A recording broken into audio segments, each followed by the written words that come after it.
سباب چلے کہ باغ پلے وہ پھول کھلے کہ دن ہو بھلے اور لوا کے تلے لوا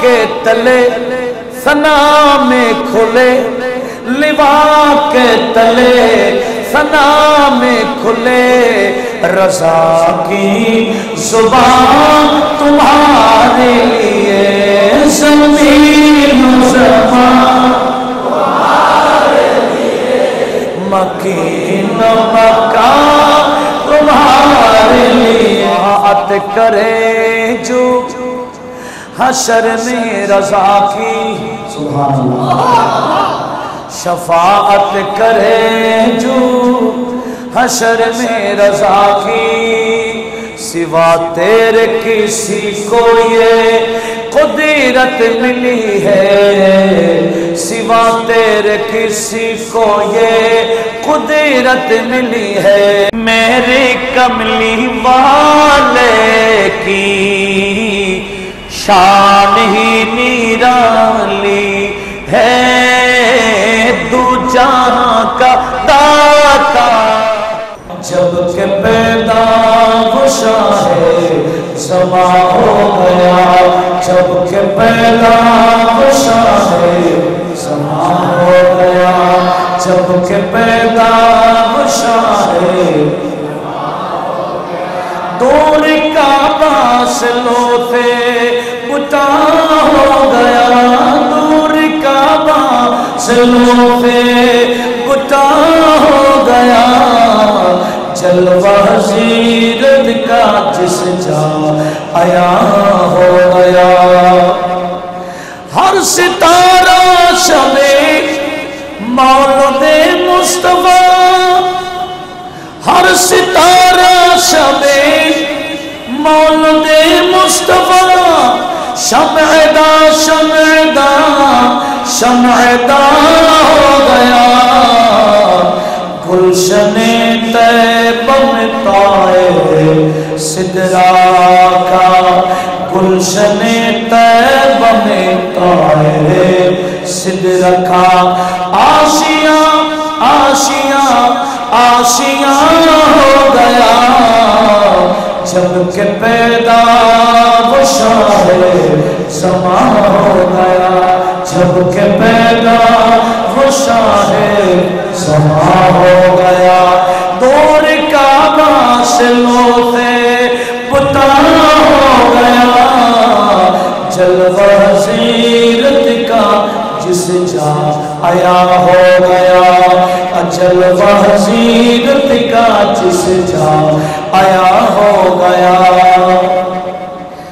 گزرے جس کو جیسے شاہ گروں آسمان آسمان آسمان ہو گیا توتیے اس پہاں توتیے اس پہاں سن کلام رضا سبحان توتیے اس پہاں سن کلام رضا توتیے اس پہاں سن کلام رضا بے زباں بے زباں بے زباں ہو گیا جب کہ پیدا وہ شاہ زمان ہو گیا جب کہ پیدا وہ شاہ زمان ہو گیا جب کہ پیدا وہ شاہ زمان ہو گیا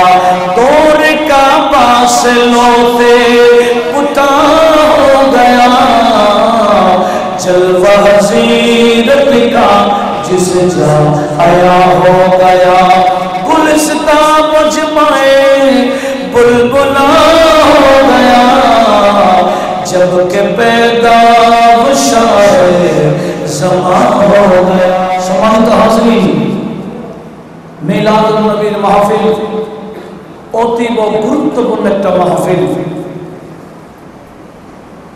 মিলাদ নবীর রাত কি করেছেন আমি যে কালাম পড়েছি আলা হযরতের এটা অনেক লম্বা জাস্ট দুইটা মিসরা পড়েছিলাম কোরআন সুন্নাহকে আমার আলা হযরত জমা করেছেন কালামের মধ্যে।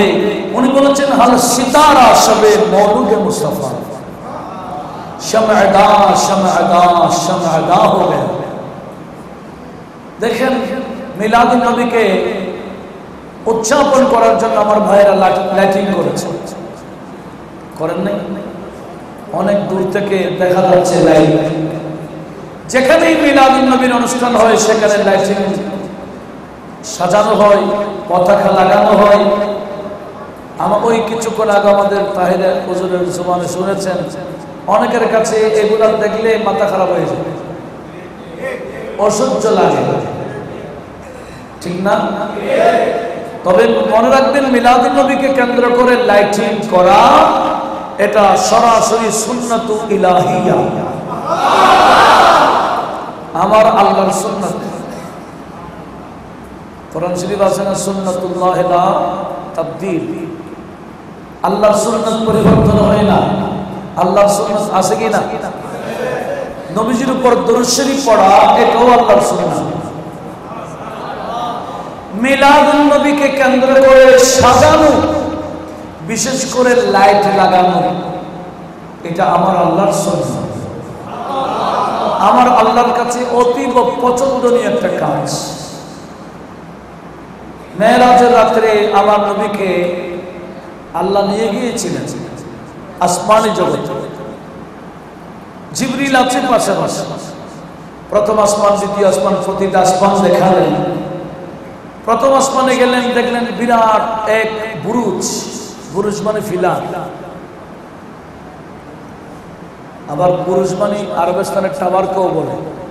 বুরুজ খলিফা আছে না, শ্রেষ্ঠ কি এটা টাওয়ার, 100 কয় তালা? 40 তালা, হ্যাঁ 52 তালা, 172 তালা, মাশাআল্লাহ।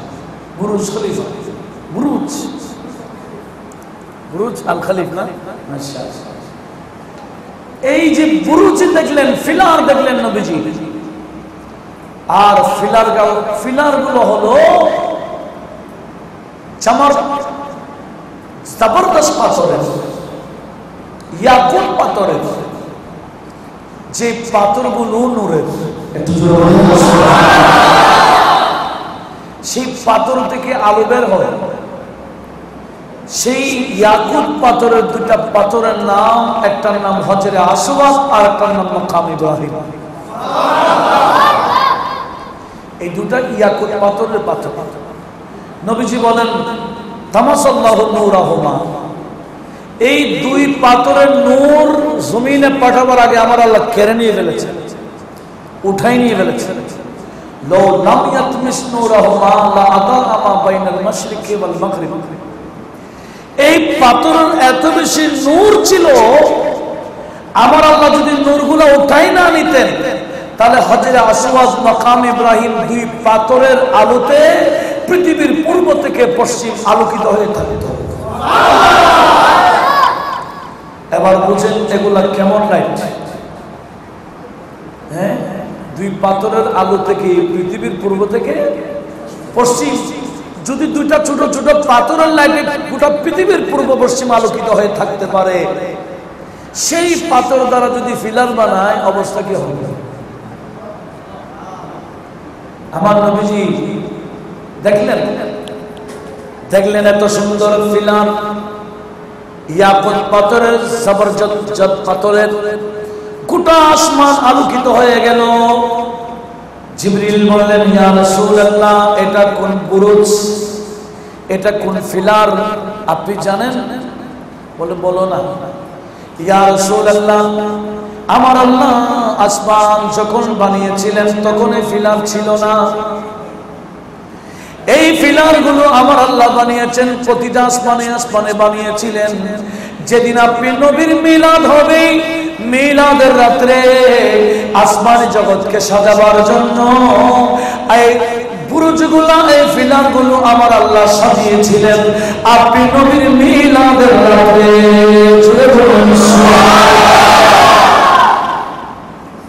মিলাদের রাত্রে সাজানো কার সুন্নাত? এটা হাজার গোটা জীবনভর বেদাত বেদাত বললে কি লাইট কি কমবে? করোনা বিদায় লাইট এই বছর একটু কম হইলো, গত বছর অবস্থা কি ছিল? হ্যাঁ, গোটা টাউনে লাইট আর লাইট, যত বেদাত বলে তত লাইটের হার বাড়তেই থাকে। পতাকা কি কমে? পতাকাও বাড়ে। নবীজির শানের সেই পতাকাও বাড়ে, মাহফিল বাড়ে, জুলুস বাড়ে, নবীজির বয়ান বাড়ে, সালাত ও সালাম বাড়ে, নাত বাড়ে। মোদ্দা কথা, নবীজির শান বাড়তেই আছে। কথা বলুন ঠিক কিনা? নবীজির শান গাইলে আমাদের ভালো লাগে না খারাপ লাগে? কিছু বান্দার চেহারা মলিন করে ফেলে। এটাই কলমে ঈমান আছে কি নাই প্রমাণ। কি বললাম? নবীজির শান গাইলে চেহারা খুশি হয়ে যায়, বুঝবেন ওই বান্দা ঈমানদার। আর নবীজির শান, সালাত ও সালাম, নবীজির গুণগান, এগুলা শুনলে যার চেহারা মলিন হয়ে যায়, বুঝতে পারবেন তার মাথায় টুপি আছে, মুখে দাড়ি আছে, নামাজ কালাম সে পড়ে, কিন্তু তার কলবে ঈমান নাই। আল্লাহ এই মাপকাঠিটা সবাই যাতে বুঝে সে তৌফিক দান করুন। আসুন নবীজির শান কে গায়? আর একটু জোরে বলেন। আল্লাহ পাক নবীজির শান কিভাবে গেয়েছেন আমি একটা হাদিস শোনাই, যদি হতে পারে এই হাদিস ফার্স্ট ও লাস্ট বয়ান দিলে আমার ওয়াজ শেষ হবে। কার শান? আমার নবীজির শান কে গায়? আল্লাহই গায়। একটু লক্ষ্য করুন, একটা হাদিস শোনাচ্ছি। এই আমার সামনে যে কিতাবটা দেখতে পাচ্ছেন, এটা আরো প্রায় 150 বছর আগের কিতাব। কয় বছর? এই কিতাবটা লেখা হয়েছে সৌদি আরবে। তখন ওই দেশের নাম সৌদি আরব ছিল না। কথা বোঝা যায়? তখন ওই দেশের নাম কি ছিল না? সৌদি আরব হয়েছিল নাম। আরো এক যুগ কম আছে, 100 বছর হওয়ার আগে। 100 বছর হওয়ার জন্য আরো এক যুগ কম আছে, মানে 12 বছর কম 100 বছর। কিসের নাম? এর আগে কি সৌদি আরব ছিল? এর আগে সৌদি আরব ছিল না, মুলকে হেজাজ ছিল, জাজিরাতুল আরব বলা হতো। মুলকে হেজাজ এটার নাম। আর এই যিনি কিতাবটা লিখেছেন, ওনার বাড়ি যদি বা হিন্দুস্তানে ইলাহাবাদে, উনি ছিলেন মুহাজির মক্কি। মুহাজির অর্থাৎ মক্কা শরীফে অনেক কবারে হিজরত করে চলে গেছে। আরেকজন মুহাজির মক্কি প্রসিদ্ধ, ওনার নাম হাজী এমদাদুল্লাহ মুহাজির মক্কি। উনিকে এদেশে যারা মিলাদুন নবীকে বেদাত বলে তাদের বড় হুজুরদের পীর সাহেব। হাজী এমদাদুল্লাহ মুহাজিরি আশরাফ আলী তানভী সাহেবের পীর, রশিদ আহমদ গাঙ্গুহি সাহেবের পীর, দেওবন্দ মাদ্রাসার যাকে প্রতিষ্ঠাতা বলা হয় কাসেম নানতবী সাহেবের পীর, বড় বড় হুজুরদের পীর। ওনার নাম হাজী এমদাদুল্লাহ মুহাজিরে মক্কি রাহমাতুল্লাহ আলাইহি। এই হাজী এমদাদুল্লাহ মুহাজিরে মক্কি আব্দুল হক মুহাজিরে মক্কিকে অনুরোধ করেছিলেন যে একটা মিলাদুন নবীর উপর কিতাব লেখা হোক। একটু জোরে বলুন সুবহানাল্লাহ। তখন আব্দুল হক মুহাদ্দিসে মুহাজিরে মক্কি, আব্দুল হক মুহাদ্দিসে ইলাহাবাদী মুহাজিরে মক্কি রাহমাতুল্লাহ আলাইহি মিলাদুন নবীর উপর একটা কিতাব লিখলেন। এই কিতাব এর নাম হচ্ছে আদ-দুররুল মুনাজ্জাম ফি বায়ানে হুকমি মাউলিদিন নবিয়্যিল আযম। একটু জোরে বলুন সুবহানাল্লাহ। কিসের উপর? মিলাদুন নবীর উপর। মিলাদুন নবী কারা কারা করেছেন এটা তত্ত্ববহ আলোচনা। একটু জোরে বলি না সুবহানাল্লাহ। তাহলে মিলাদুন নবীর উপর কিতাব কি একটা দুইটা? এইরকম মিলাদুন নবীর ফজিলতের উপর শতাধিক কিতাব আছে, শতাধিক। শুধু উপলক্ষ হচ্ছে মিলাদুন নবী, কিতাব হচ্ছে আপনাদের বিরক্তি এসে গেছে 100-ও বেশি। মিলাদুন নবীর ফজিলতের উপর কিতাব, একটু আওয়াজ দিয়ে বলুন না সুবহানাল্লাহ। তো এখানে বেশ অনেক হাদিসে ভাগ আছে, একটা হাদিস শোনাবো, মনে হয় একটা হাদিস শুনতে শুনতে আমাদের টাইম যাবে। সেটা হচ্ছে, একদিন আমার নবীজির কাছে এক সাহাবী জিজ্ঞেস করলেন, হযরতে সালমান ফারসি এই হাদিসটা বর্ণনাকারী।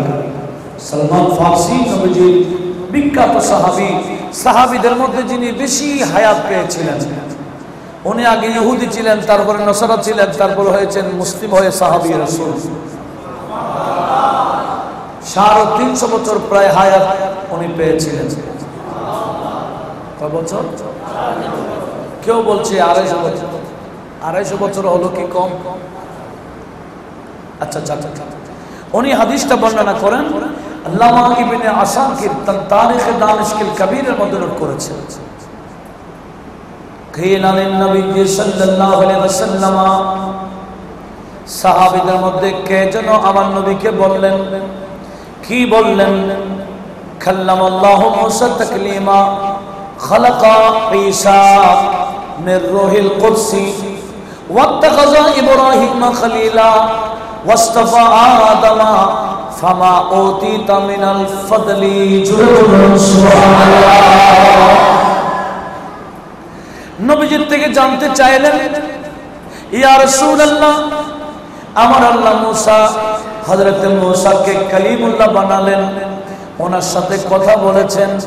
হযরত ইব্রাহিমকে খলিল বানালেন, হযরত ঈসাকে রূহুল্লাহ বানালেন, আর হযরত আদমকে সফিউল্লাহ বানালেন। এক এক নবী, এক এক রাসূলকে এক এক গুণ দিয়েছেন, এক এক ফজিলত দিয়েছেন, এক এক গুরুত্ব দিয়েছেন।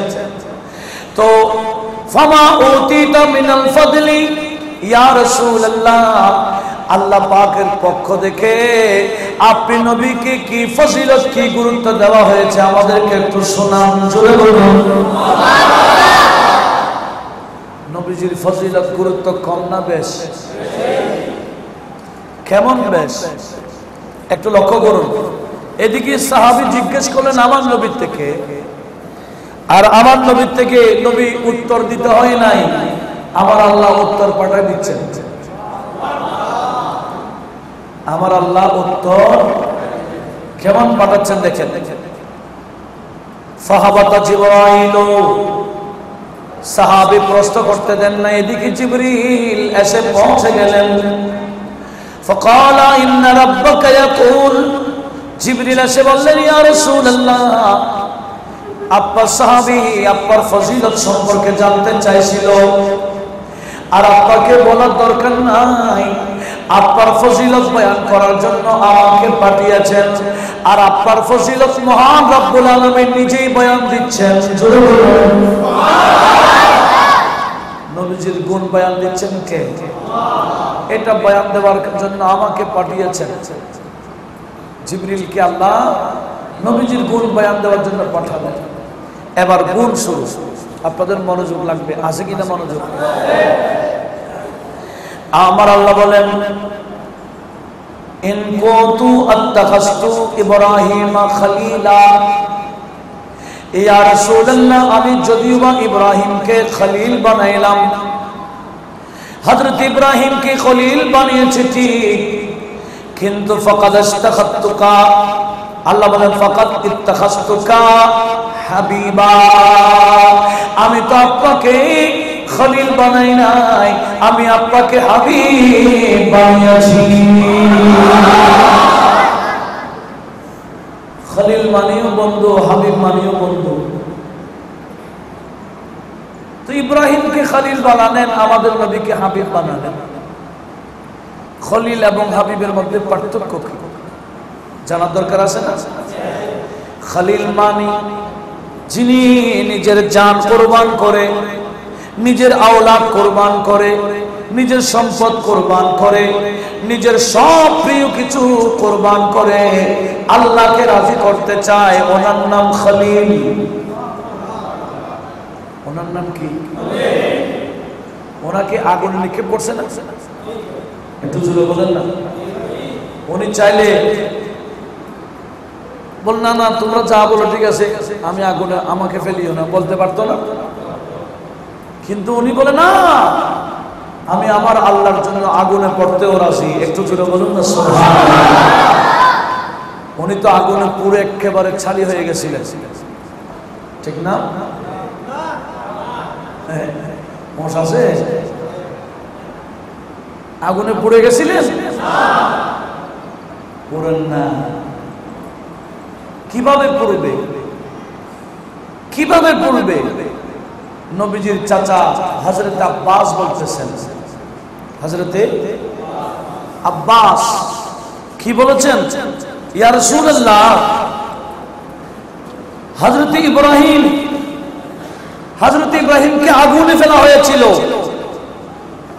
আর আগুন ওনাকে জ্বালাবে থেকে কিভাবে জ্বালাতে পারে? কারণ ইব্রাহিম আলাইহিস সালামের পিঠে তো তখন আপনি রাসূল ছিলেন। কি বলেছেন? ইব্রাহিম আলাইহিস সালামের পিঠে তো আপনি রাসূল ছিলেন, আর সেই সময় আগুন আপনাকে জ্বালাবে কিভাবে? আপনি তো নূর ছিলেন। নূরের ক্ষমতা বেশি না আগুনের ক্ষমতা বেশি?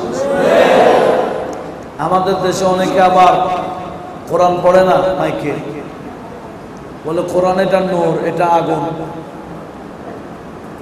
কোরআন এটা জ্বলে যাবে। নাউজুবিল্লাহ বলে না কেন? এরকম নাই? একটু জোরে বলেন, আছে কিনা? কি নূরের ক্ষমতা বেশি না আগুনের ক্ষমতা বেশি? নূরের ক্ষমতা বেশি, ঠিক না? দেখেন দেখেন, এই রিওয়ায়াতটা ইমাম হাকিম নিসাবুরি নোট করেছেন, ইমাম তাবরানী নোট করেছেন। হুসাইন বিন আওস থেকে নবীজির সামনে নবীজির চাচা নবীজির নাম পড়েছিলেন।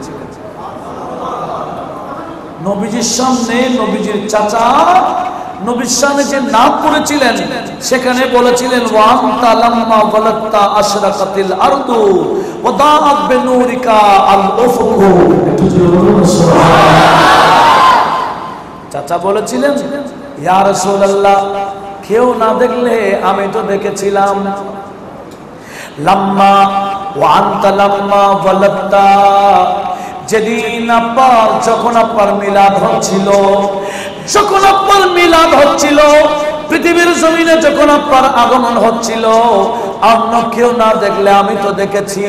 আমি দেখেছি আশরাকাতিল আরদ, গোটা জমিন নূরে নূরানি হয়ে গেছিল। নবীজির চাচা নবীজিকে বলতেছেন, যখন আপনার মিলাদ হয়েছিল তখন আমি দেখেছি গোটা জমিন কি হয়ে গেছে। শুধু জমিন না, ওয়াদাআত বিনূরিকা আল উফুক, আপনার নূরের জ্যোতিতে গোটা শূন্য আকাশ নূরে নূরানি হয়ে গেছিল। নবীজির মিলাদের সময় জমিনও আলোকিত, আসমানও। কে বলতেছেন? আপনার তো নাই। কে বলতেছেন? চাচা। নাম কি? হযরত আব্বাস রাদিয়াল্লাহু তাআলা। এটা তো বলতে বলতে বলতে বলতে ওই যে আমি যে কথাটা বলতেছিলাম, উনি বলতেছেন রাদাদতা রাদাদতা নারাল খলিলি মুকতাতিমা ওয়া ফি সুলবিহি আনতা কাইফা ইয়াহতারিকু।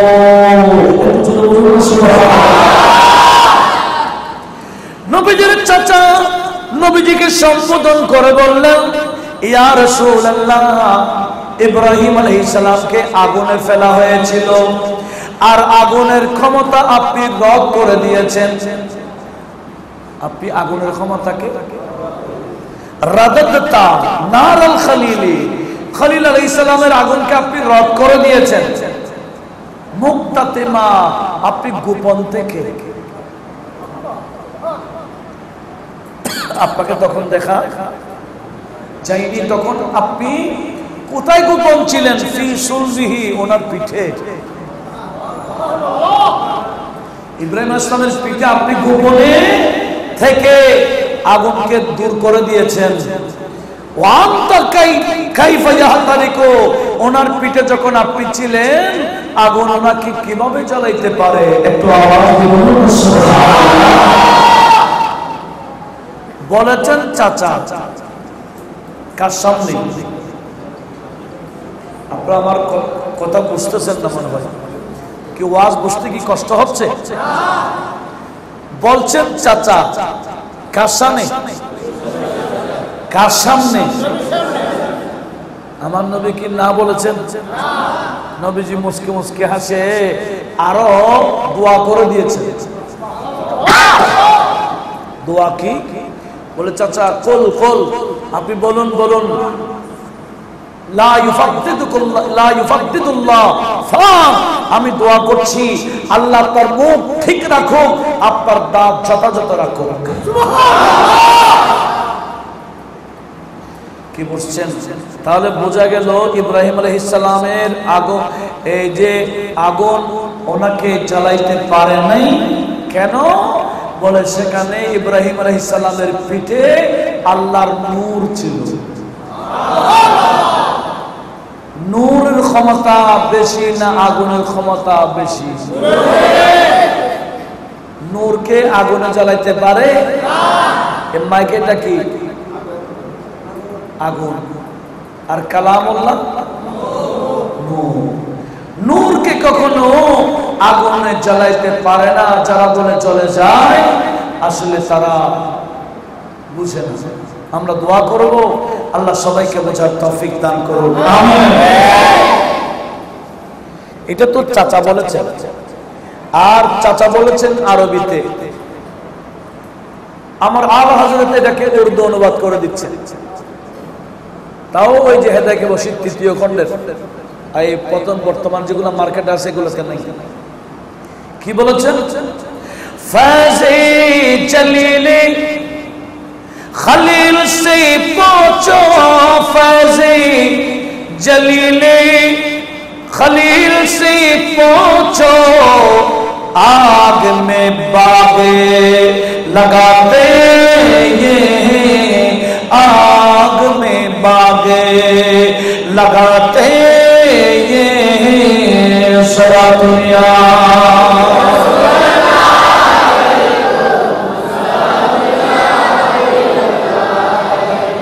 আলা হযরত বলেন, এই ক্ষমতা থাকলে ইব্রাহিম ইসলাম থেকে জিজ্ঞেস করো, ওনাকে তো আগুনে ফেলা হয়েছিল, কে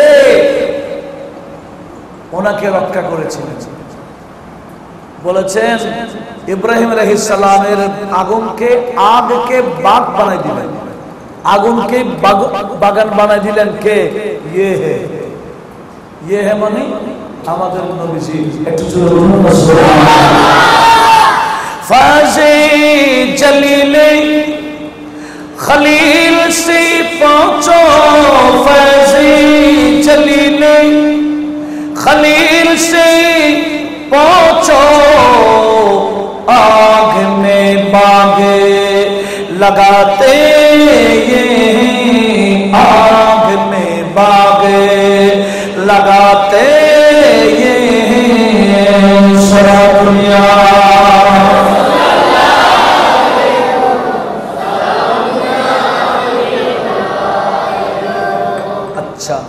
আমি তো অনেক দূরে যাচ্ছি গা। হাদিস বলবো শুধু একটা, যত ঘন্টা লাগে তত ঘন্টা বসতে রাজি আছেন?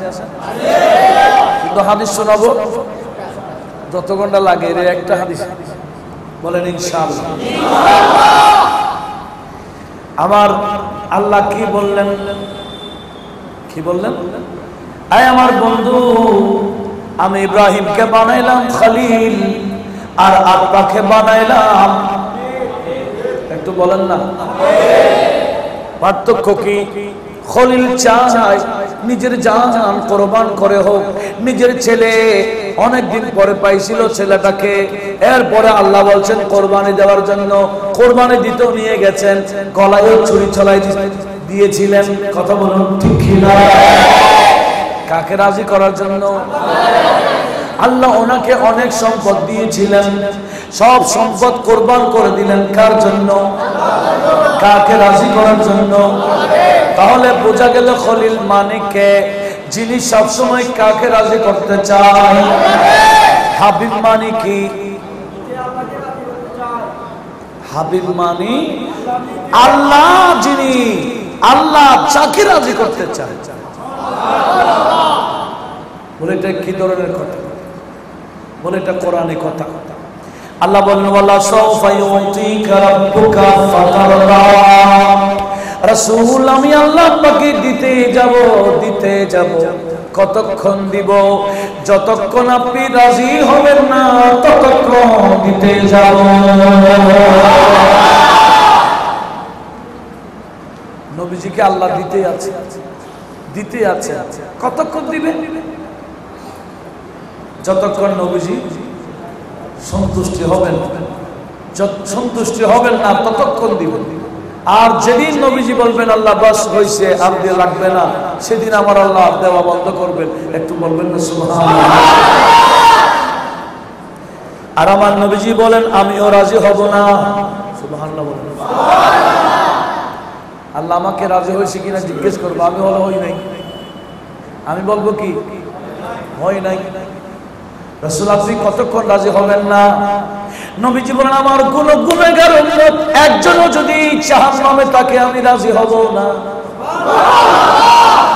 আমার উম্মতকে জাহান্নাম থেকে যতক্ষণ উদ্ধার করতে পারবো না, জান্নাতে পৌঁছাইতে পারবো না, ততক্ষণ পর্যন্ত আমি নবী রাজি হব না। তাহলে আমার নবীজি কতক্ষণ রাজি হবেন? যতক্ষণ আমাদেরকে উদ্ধার করবেন না। একটু জোরে বলবেন না সুবহানাল্লাহ। তাহলে নবীজির সন্তুষ্টি কে কামনা করে? আর আল্লাহ সন্তুষ্টি আমরা কামনা করি। আমার আলা হযরত এটাও এভাবে বলছেন, খুদা কি রজা চাহতে हैं दो आलम, खुदा चाहता है रज़ाए मोहम्मद, खुदा चाहता है रज़ाए मोहम्मद,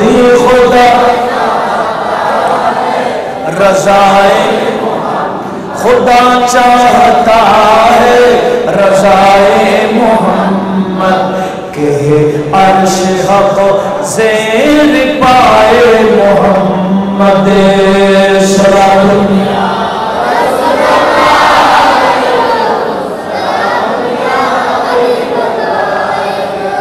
কি বলছিলাম? আল্লাহ চাইবেন কাকে রাজি করতে? হাবিবকে। কাকে? হাবিবকে। সেজন্য আমার আল্লাহ বললেন বন্ধু আব্বার উম্মত আব্বার ফজিলত জানতে চায়, আমি কি দান করেছি আব্বাকে? আমি বলে দিলাম ইব্রাহিমকে বানাইলাম খলিল আর আব্বাকে বানাইলাম হাবিব। এরপরে আমার আল্লাহ আরো বলেন ওয়াইন কুনতু কাল্লামতু মূসা ফিল আরদি তাকলিমা ফাকাদ কাল্লামতুকা ফিস সামা।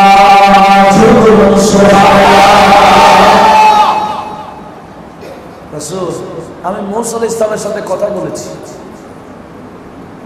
মূসাকে কালিম বানিয়েছি, তবে তখন তো উনি জমিনে ছিলেন। কোথায় ছিলেন? মূসা কালিমুল্লাহ কার সাথে কথা বললেন? তখন উনি কোথায় ছিলেন? রাসূল উনি তুর পাহাড়ে গিয়ে আমার সাথে কথা বলছিল। আর আপনাকে কিরকম কথা বলেছি? আপনার সাথে কথা বলবার জন্য আমি অনুষ্ঠান করে আপনাকে দাওয়াত দিয়েছি। প্রথম আসমান পাড়ি দিয়ে, দ্বিতীয় তৃতীয় চতুর্থ পঞ্চম ষষ্ঠ আসমান পাড়ি দিয়ে, সপ্তম আসমান পাড়ি দিয়ে সিদরাতুল মুনতাহার উপরে ৭০,০০০ নূরানি পর্দার উপরে আরশ আযমে নয়, আরশ আযমের উপরে লামাকানে নিয়ে গিয়ে লামাকানে নিয়ে এসে আমি আল্লাহ আপনার সাথে কথা বলেছি। মূসা কালিমুল্লাহর সাথে আমার আল্লাহ কথা বলেছেন, আমার নবীর সাথেও কথা।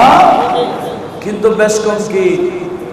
বেশ কম হলো মূসা আলাইহিস সালামের সাথে কথা বলেন তখন উনি জমিনে ছিলেন, আর আল্লাহ আমার নবীর সাথে কথা বলার জন্য লামাকান নিয়ে গেলেন। এগুলা ফজিলত বর্ণনা করছে স্বয়ং আল্লাহ।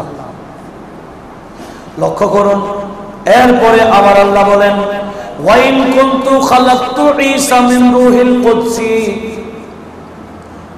ফাকাদ খালাকতু ইসমাকা মিন ক্বাবলি আন আখলুকাল খালকা বিআলফি সানাতিন জুরুন সুবহানাল্লাহ।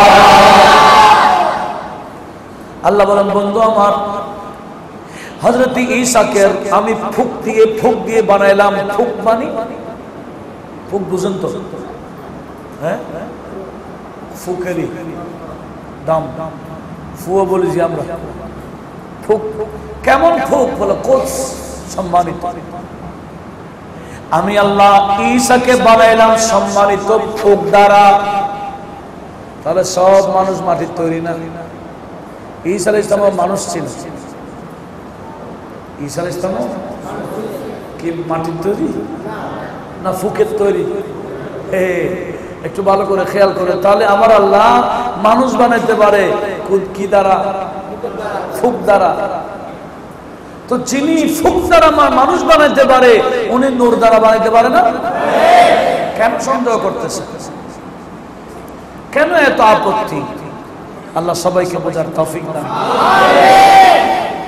ওগো মাহবুব, আমি ঈসাকে কুদস সম্মানিত ফুক দ্বারা বানাইছিলাম। তবে আপনার ফাকাদ খালাকতু ইসমাকা মিন ক্বাবলি আন আখলুকাল খালক বিআলফি সানা, আর আপনি নবীর নাম আমি বানিয়ে রেখেছি, আপনার নূর বানিয়ে রেখেছি সৃষ্টিজাত বানাইবার আরো 2000 বছর আগে। কি বানাবে? আসমান সৃষ্টি, জমিন সৃষ্টি, লৌহ সৃষ্টি, কলম সৃষ্টি, আরশ, কুরসি, এরকম যত সৃষ্টি আছে সব সৃষ্টি বানাবার আরো 2000 বছর আগে আপনার নূর বানাইছে। কে বলতেছেন? এমনকি আমার আল্লাহ আরো বলতেছেন ওয়ালাকাদ ওয়াতি'তা ফিস সামাই মাওতি'আন লাম ইয়াতাহু আহাদুন ক্বাবলাকা ওয়ালা ইয়াতাহু আহাদুন বাদাকা। ইয়া রাসূলুল্লাহ, আপনি উপরের জায়গায়, উপরের জগতে এমন জায়গায় পা রেখেছেন, উপরের জায়গায়, উপরের জগতে এমন জায়গায় পা রেখেছেন, এরকম জায়গায় পা রাখার আপনার আগেও কেউ রাখতে পারে না, আপনার পরেও কেউ রাখতে পারবে না।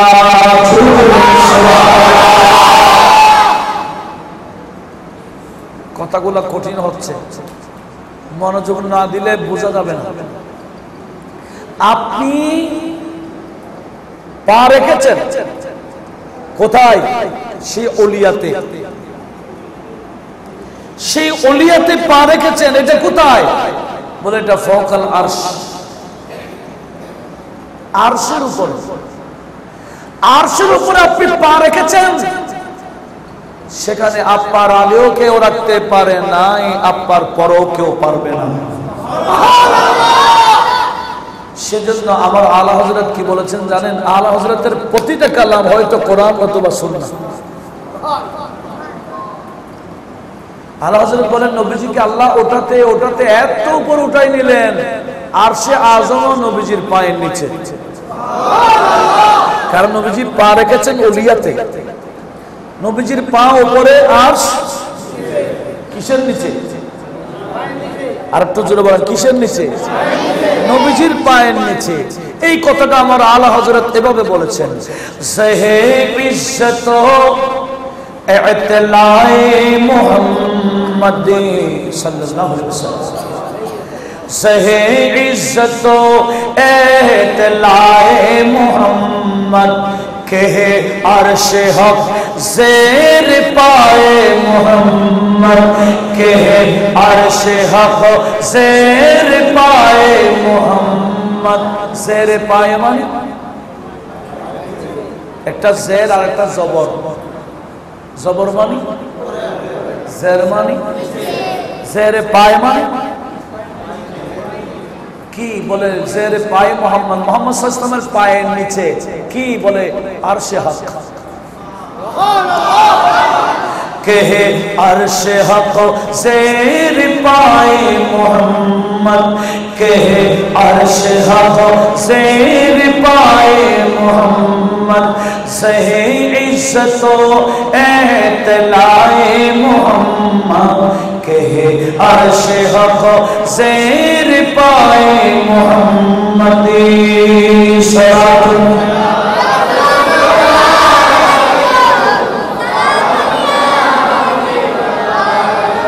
তাহলে নবীজি যে জায়গায় পা রেখেছেন সে জায়গায় কোন নবী রাসূল রাখার সুযোগ নবীজির পরও কেউ রাখতে ঘোষণা কার আল্লাহ বলেন ওয়াইন কুনতু আস্তাফাইতু আদামা আমি যদিও বা আদমকে সফিউল্লাহ বানাইলাম আদমকে ইস্তেফা করলাম বেছে নিলাম আদমকে সফিউল্লাহ বানাইলাম আপনাকে কি বানাইছি জানার দরকার আছে কিনা তো নবীজিকে কি বানালেন আল্লাহ বলেন ফাকাদ খাতামতু বিকা আল আমবিয়া আদমকে সফি বানাইয়া প্রথম নবী বানাইলাম আর আপনার মাধ্যমে আমি নবুয়তের শেষ করলাম কোন শরীরের মধ্যে কোন নবীর শরীরের মধ্যে নবুয়তের আলামত রাখি নাই কিন্তু আপনি নবীর শরীরের মধ্যে আমি নবুয়তের চিহ্ন মেরে দিয়েছি এখানে একটা কথা বলেন নবীজির শরীরের মধ্যে নবুয়তের শিল ছিল কিনা কোথায় দুই কাঁধের মাঝখানে দুই কাঁধের মাঝখানে মধ্যখানে কি দিলেন এটা কি 40 বছরের পর হয়েছিল শিলেটা হ্যাঁ না জন্ম থেকেই অনেকে বলে নবীজি 40 বছরের পর নবী হয়েছেন হ্যাঁ তো 40 বছরের পর নবী হইলে মিলাদ থেকে তো নবুয়তের মোহর ছিল এটা কি বোঝার বিষয় নয় হ্যাঁ নবীজি কি 40 বছর পরে নবী হয়েছিলেন আমার নবীর থেকে জিজ্ঞেস করা হয়েছিল মাতা ওয়াজাবাত লাকান নবুওয়া ইয়া রাসূলুল্লাহ আপনি নবী কখন হয়েছেন একটু বলুন তখন নবীজি উত্তর দিতে গিয়ে বলেছিলেন কুনতুন নবিয়্যা ওয়া আদম বাইনার রূহি ওয়াল জাসাদি হযরত আদম আলাইহিস সালামের রূহ এক জায়গায় শরীর অন্য জায়গায় আদম আলাইহিস সালামের যখন অস্তিত্ব হয়নি তখন আমি নবী ছিলাম কিন্তু দুঃখের বিষয় জামাতে ইসলাম একটা আছে না জামাতে ইসলাম এই জামাতে ইসলামের যিনি প্রতিষ্ঠাতা ওনার নাম আবুল আলা মওদুদী ওনার একটা কিতাব আছে উর্দু আমি উর্দুটা দেখেছি বাংলা হয়েছে কিনা জানি না সেই উর্দু কিতাবের নাম সিরতে সরওয়ারে দো আলম সিরতে সরওয়ারে দো আলম কার কিতাব মওদুদী নবী হ্যাঁ মওদুদী ওই কিতাবের वही चैप्टर गए लिखेছেন नबी की 40 बरस पूरी होने की एक लम्हा पहले जान से नहीं थे नबी को नबी बनाया जाएगा माने 40 বছর পূর্ণ হওয়ার এক মুহূর্ত আগেও নবী জানতেন না যে নবীকে নবী বানানো হবে এটা কার আকীদা আমাদের আকীদা এটা মানে ওনার আকীদা একটা হচ্ছে 40 বছরের পর নবী বানানো হয়েছে আবার 40 বছরের পূর্ণ হওয়ার এক মুহূর্ত আগেও জানতেন না ওনাকে নবী বানানো হবে এটা কেমন কথা সম্পূর্ণ নবীজির হাদিস বিরোধী কথা একটু বলুন না নবীজি বলেছেন আমি নবী ছিলাম কখন বলেন না আদম আলাইহিস সালামের যখন অস্তিত্ব ছিল আচ্ছা এই যিনি প্রশ্নটা করেছেন উনি আবার আরেকটা প্রশ্ন করেছেন ইয়া রাসূলুল্লাহ বুঝেছি আপনি তখনই নবী দুনিয়াতে আসার সময় নবী তবে আপনি যে নবী 40 বছরের আগে আপনি জানতেন প্রশ্নটা একটু ভালো করে খেয়াল করেন। 40 বছর আগে আপনি কি জানতেন আপনি যে নবী? নবীজি বলে, হ্যাঁ জানি। তো কখন জানি জানো? যখন আমার বয়স 4 বছর। ক বছরে? এটা ইমামে বাইহাকি দালাইলুন নবুওতে নোট করেছে। নবীজি বলে, আমার বয়স 4 বছর। আমি আমার দুধ ভাইদের সাথে ছাগল চড়াতে গেছিলাম, প্রতিদিন যাইতাম। একদিন আমার ভাইয়েরা ছাগল চড়াচ্ছে, আমি দেখতেছি। হঠাৎ দেখলাম দুজন বান্দা পোশাক, সাদা পোশাকধারী, তাদের থেকে আমাকে উঠাইয়া নিয়ে এক জায়গায় শায়িত করে। এরা দুইজন আমার গলা থেকে না পর্যন্ত ছিঁড়ে ফেলল।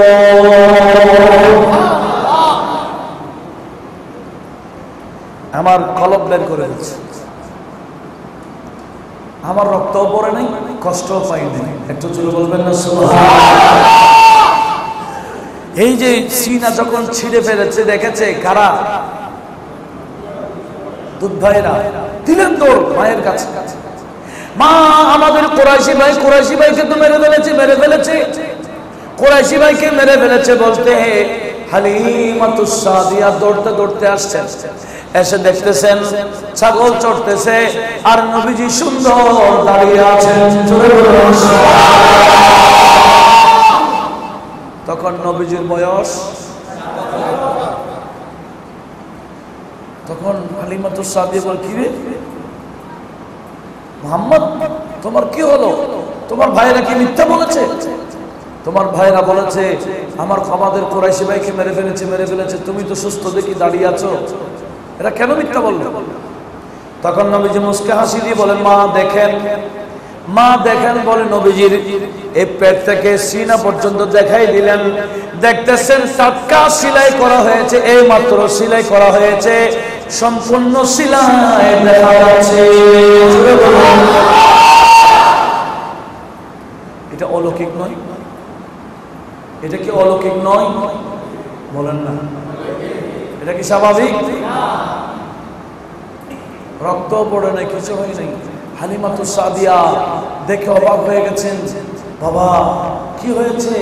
বলে, দুইজন বন্ধু এসে আমার এখান থেকে এখানে ছিঁড়ে ফেললো, কি যেন বের করলো, কি যেন কেটে ফেলে দিল, আবার ফিটিং করে লাগাই দিল। মা, আমি দেখে ছিলাম কি করতেছিল তারা, কিন্তু আমার থেকে রক্ত পড়ে নাই, আমি কোনো ব্যথাও পাইনি।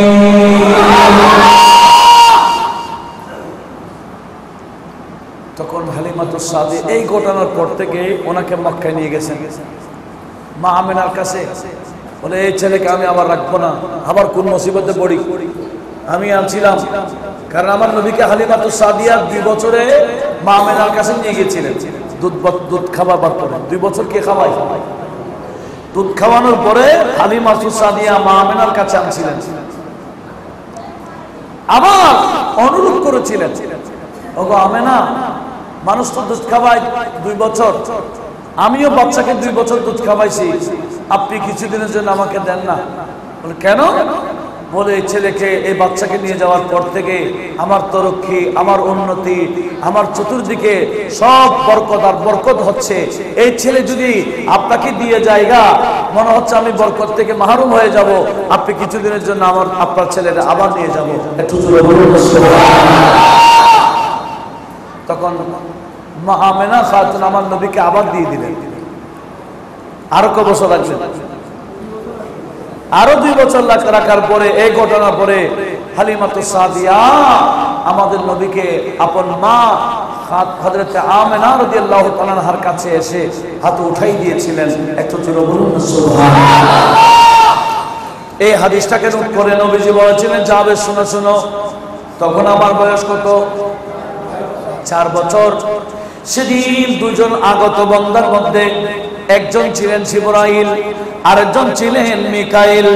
এরা 2জন আমার একজন অপরজনকে পরিচয় দিচ্ছিল। তখন আমি নিজের কানে শুনেছি, একজন আরেকজনকে বলছে, ইনি আর কি সাইয়্যিদুল আম্বিয়া ওয়াল মুরসালিন, ইনি আর কি রাহমাতুল লিল আলামিন, ইনি আর কি খাতামুন নবিয়্যিন। এভাবে একে অপরকে পরিচয় দিচ্ছিল আমার ব্যাপারে। সেদিন আমি 4 বছর বুঝেছি আমি শুধু নবী না, আমি নবীদেরও নবী। নবীজি বলেন আমি 4 বছরে জানি। মওদুদী সাহেব লিখে দিয়েছে 40 বছর পূর্ণ হওয়ার 1 মুহূর্ত আগেও জানতেন না। কাটটা মানবেন? হ্যাঁ, নবীটা মানতে হবে না? অবশ্যই মানতে হবে। বড় দুঃখ লাগে বর্তমান স্কুল এবং মাদ্রাসা বাংলা বই একটা প্রবন্ধ আছে, মানুষ মোহাম্মদ, ওয়াজেদ আলী সাহেব, মানুষ। সেখানে লেখা আছে 40 বছর পূর্ণ হওয়ার আগে নবীজির কাছে নাকি হেদায়েতের রাস্তা কোনটা জানা ছিল না। সেই জন্য নবীজির 40 বছরের আগের জীবনগুলো অনুসরণীয় নয়। একটু জোরে বলবেন না নাউজুবিল্লাহ। 40 বছর আগে আমার নবীজি গোটা মক্কাকে সুন্দর পরিবেশ করে দিয়েছিলেন না? হেলফুল ফুজুল করে গোটা শান্তি করে দিয়েছিলেন। এগুলো কি অনুসরণীয়? নবীজি যখন দুধ পান করছিলেন, হালিমাতুস সাদিয়া বলছেন আমি আমার এই দুধু ছেলে মুহাম্মদ সাল্লাল্লাহু আলাইহি ওয়াসাল্লামকে ডান স্তন থেকে দুধ খাওয়াইছিলাম। ওনাকে অনেকবার চেষ্টা করেছি বাম স্তন থেকে দুধ পান করাবার জন্য, কিন্তু উনি বাম স্তন কবুল করেন নাই। আমি পরবর্তী বুঝেছি উনি জানতেন ওনার একজন দুধু ভাই আছে, উনি যদি উভয় স্তন থেকে দুধ পান করে ওনার ভাই কি পান করবেন, সেজন্য উনি ইনসাফ কায়েম করার জন্য একটা থেকে কবুল করেছিলেন। কখন? দুধের বাচ্চা বলছে। কখন? দুধের বাচ্চার ক্ষমতা আছে? হ্যাঁ, তাহলে একটা হাদিস শুনে আল্লামা জালালউদ্দিন সুয়ুতি আল খাসাইস আল কুবরাতে নোট করেছেন।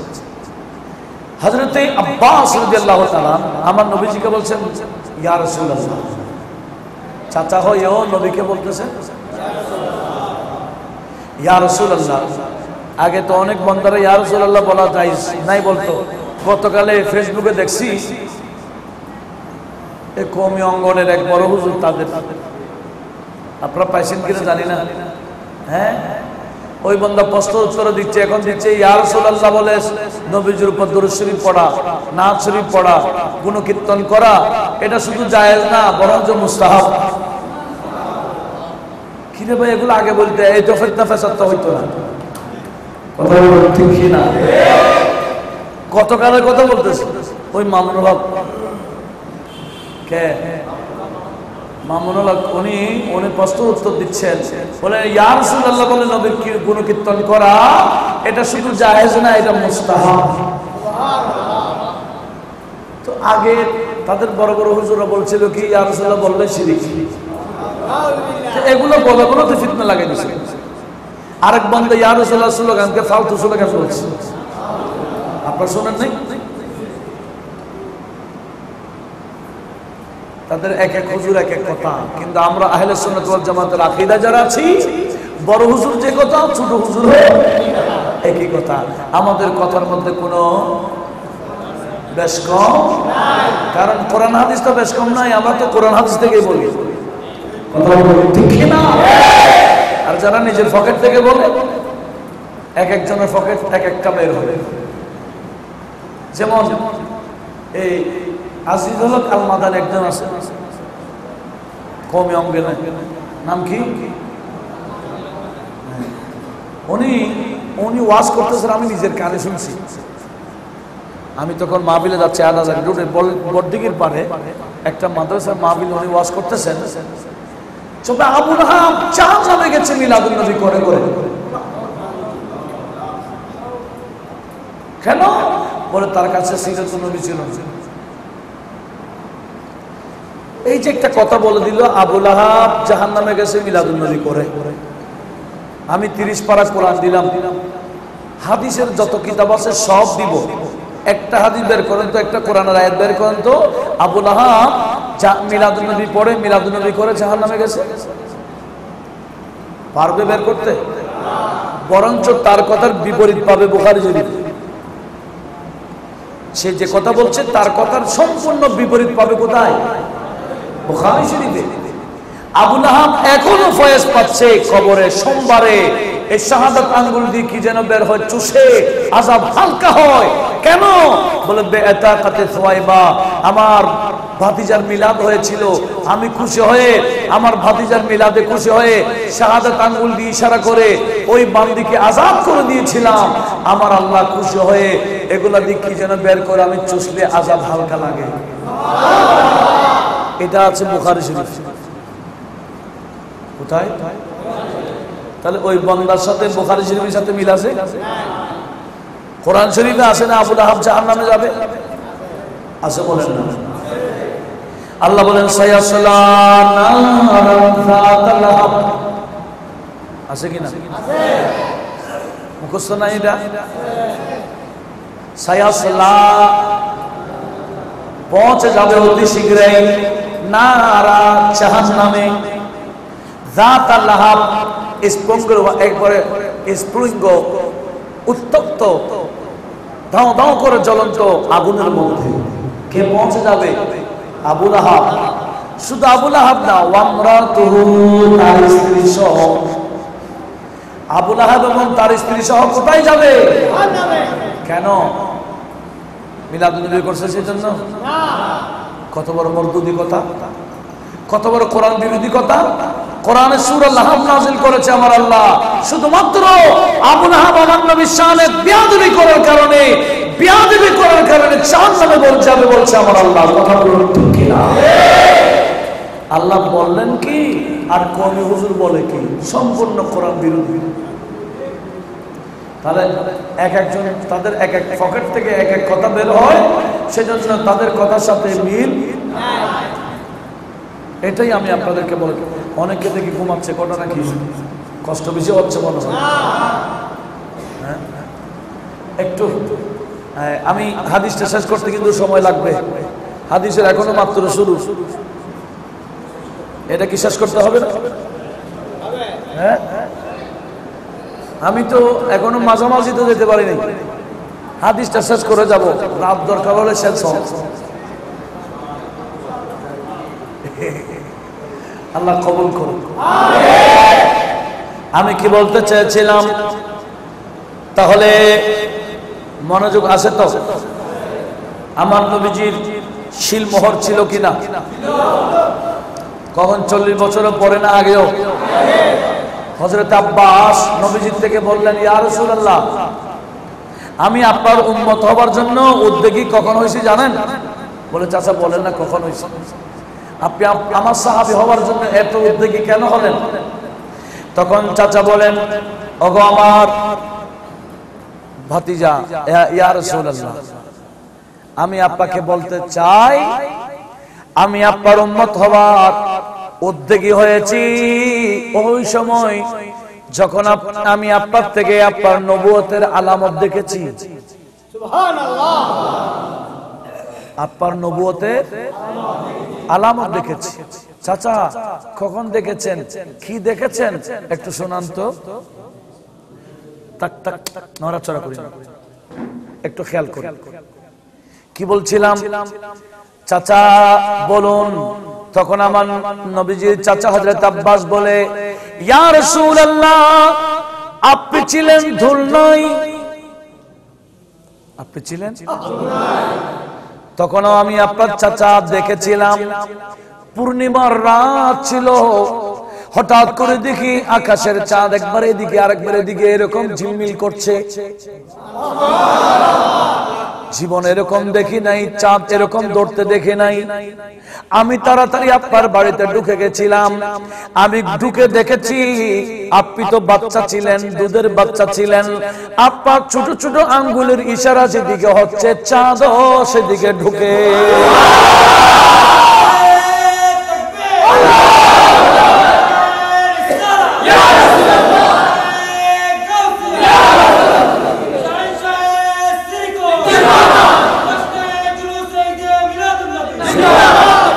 আপনার ছোট ছোট আঙ্গুল যেদিকে যাচ্ছে, ইশারা যেদিকে, চাঁদও। আমাদের বাচ্চাদেরকে খেলনা নিয়ে আসতে হয়, খেলনা দিতে হয়। আল্লাহ বলেন বন্ধু আপনার জন্য আমি খেলনা রেডি করে রেখেছি আকাশের চাঁদ। এই চাঁদের উপর ক্ষমতা দেখানো এটা নবুয়তের আলামত। ওই আপনারা জানেন আবু জেহেলরা মক্কার কাফেররা আমার নবীর সাথে মোকাবেলা করার জন্য হাবিবি ইয়ামানিকে ইয়ামান থেকে আনছিল, হাবিবে নাজ্জারকে। কেন? সে বড় জাদুকর ছিল।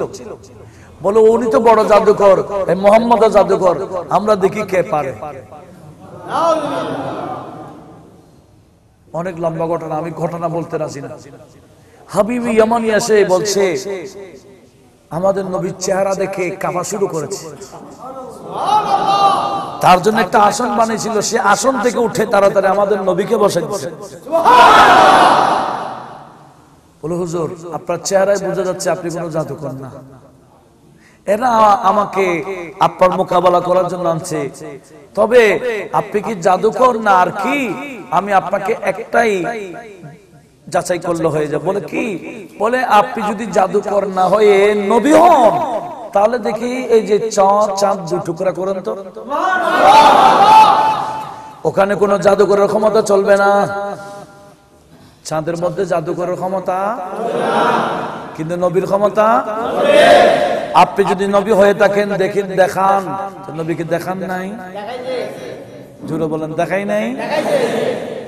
আমার আলা হযরত বলেন इशारे से चाँद छेड़ दिया छुपे हुए खूर को फिर लिया गए हुए दिन को आशिरों किया गए हुए दिन को आशिरों किया ये ताब तवा तुम्हारे लिए ज़मीन ज़मान तुम्हारे लिए मकीन मकान तुम्हारे लिए चुनी वो चुना तुम्हारे लिए बने दो जहां तुम्हारे लिए बने दो जहां तुम्हारे लिए सलातुन या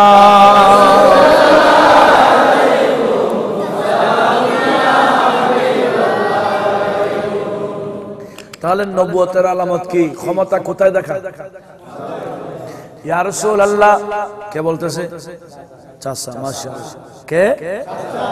আমি আপনার নবুয়তের আলামত দেখেছি। আপনি ধুলনায় ছিলেন, আপনার আঙ্গুল যেদিকে ঝুঁকে ইশারা যেদিকে পায় চাঁদ সেদিকে ঘুরে। সেদিন বুঝেছি আপনি নবী। একটু জোরে বলুন না সুবহানাল্লাহ। কারণ এটা কিসের আলামত? নবুয়তের আলামত। কোন সাধারণ বান্দা, কোন জাদুকরের ক্ষমতা এটা হতে। আচ্ছা আমার নবীজি বললেন, আমার আল্লাহ কি বলেন? বন্ধু আমি আদমকে বানালাম সফিউল্লাহ, আর আপনার পিঠের মধ্যে দিলাম নবুয়তের খতম। এইরকম কোন নবীকে শরীরের মধ্যে আলামত দি নাই, আপনি নবীকে আলামত দিয়েছেন।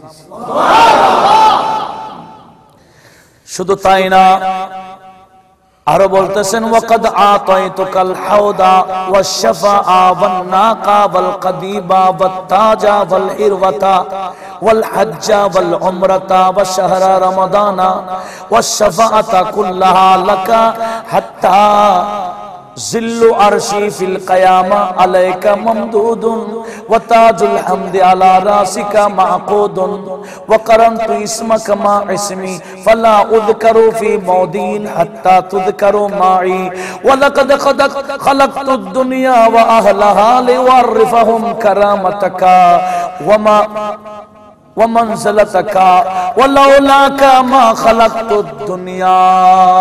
জোরে বলুন সুবহানাল্লাহ। এগুলো বলতেছেন কে? আল্লাহ বলেছেন বন্ধু কাল হাওদা, আমি আপনাকে হজে কওসারের মালিক বানিয়ে দিয়েছি। অন্য কোন নবীকে হজে কওসারের মালিক বানাইছেন? কিন্তু আমাদের নবীকে হাউজে কাউসার এটা কোথায়? জান্নাতে। বলেন কোথায়?